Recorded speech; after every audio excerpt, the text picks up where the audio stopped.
Pernah nggak sih ngerasa mentok, kayak otaknya buntu, kejebak di pola pikir yang itu-itu aja? Nah, di pembahasan kali ini, kita bakal bedah tuntas kenapa itu bisa terjadi.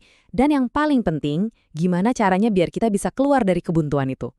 Oke, kita mulai dengan teka-teki klasik ya. Coba bayangin, Anda punya satu kartu pos dan sebuah gunting. Pertanyaannya, gimana caranya Anda bikin lubang di kartu pos itu yang cukup besar sampai kepala Anda bisa masuk? Coba deh pause dulu kalau mau mikir. Kebanyakan orang tuh langsung kepikiran buat motong bentuk spiral. Tapi ya, cepat atau lambat sadar kalau cara itu nggak bakal berhasil.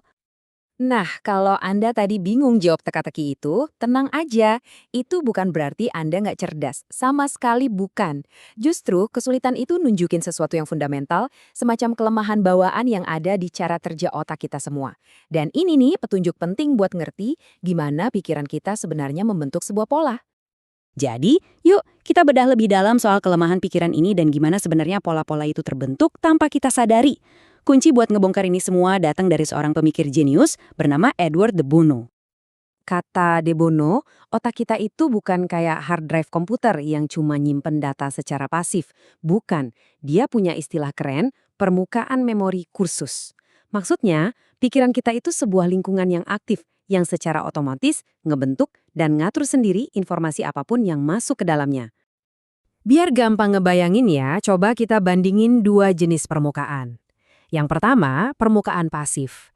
Ini kayak klise foto zaman dulu, cuma ngerekam gambar apa adanya, udah gitu aja. Nah, yang kedua, permukaan aktif. Bayangin ini kayak permukaan tanah yang udah ada lekukan atau alur sungainya. Kalau kita tuang air, airnya pasti langsung ngalir ngikutin alur yang udah ada kan? Nah, ternyata otak kita itu jauh lebih mirip sama yang kedua. Oke, jadi pertanyaannya sekarang, gimana sih cara otak kita ngebentuk alur atau jalan pintas ini? Nah, De Bono punya model yang menurut saya ngejelasin ini dengan sangat-sangat baik.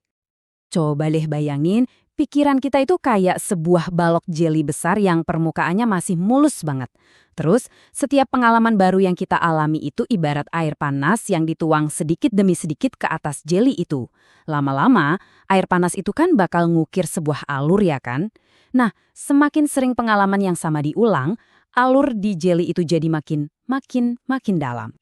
Begitu alurnya terbentuk, ya udah. Setiap ada air baru atau pengalaman baru, pasti bakal ngalir ke jalur yang sama secara otomatis. Ini bikin alurnya jadi makin dalam, dan akhirnya jadi makin susah buat diubah. Ini juga ngejelasin kenapa kan kesan pertama itu kuat banget, atau kenapa ngubah kebiasaan lama itu rasanya susah banget. Pikiran kita itu emang dasarnya pemalas, selalu nyari jalan pintas yang paling gampang. Sebenarnya sistem pembuat pola ini super efisien loh buat kehidupan sehari-hari. Bayangin aja kalau kita tiap pagi harus mikir dari nol cara ngikat tali sepatu. Repot kan? Tapi, ada tapinya nih. Ada kelemahan besarnya. Sistem yang sama ini juga yang bikin kita jadi kaku. Jadi susah banget ngelihat solusi-solusi baru di luar kebiasaan. Nah, dari sini muncullah dua mode berpikir yang kontras banget. Yang pertama, berpikir vertikal. Ini ibaratnya kita udah punya lubang, terus kita gali terus lubang yang sama biar makin dalam.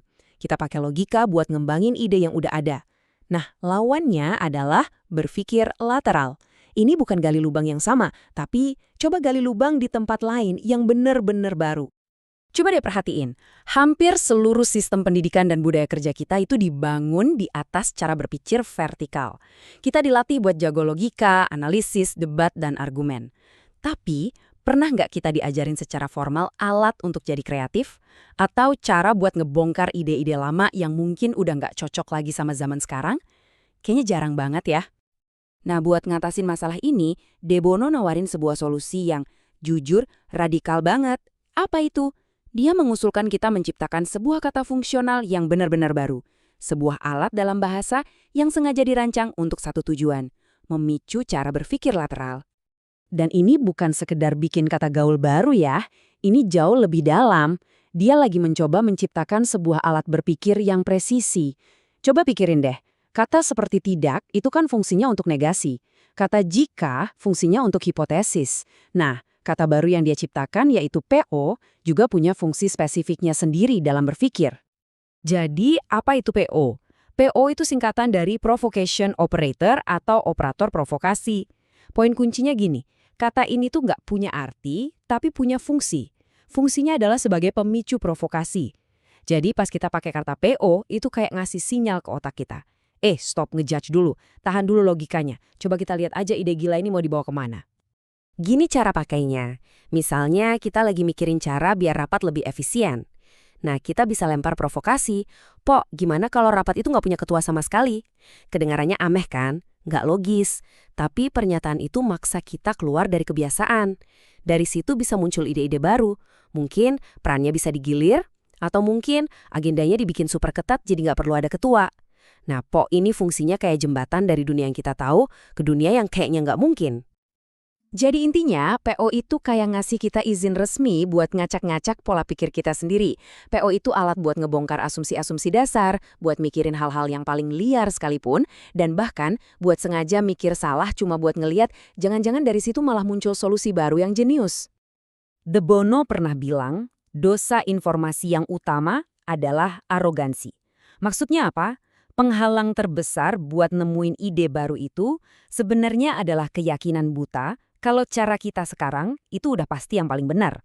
Arogansi inilah yang bikin kita kejebak di alur jeli yang sama, lagi dan lagi. Nah, Pako ini adalah senjata kita buat ngelawan arogansi itu. Nah, sekarang pertanyaannya buat Anda.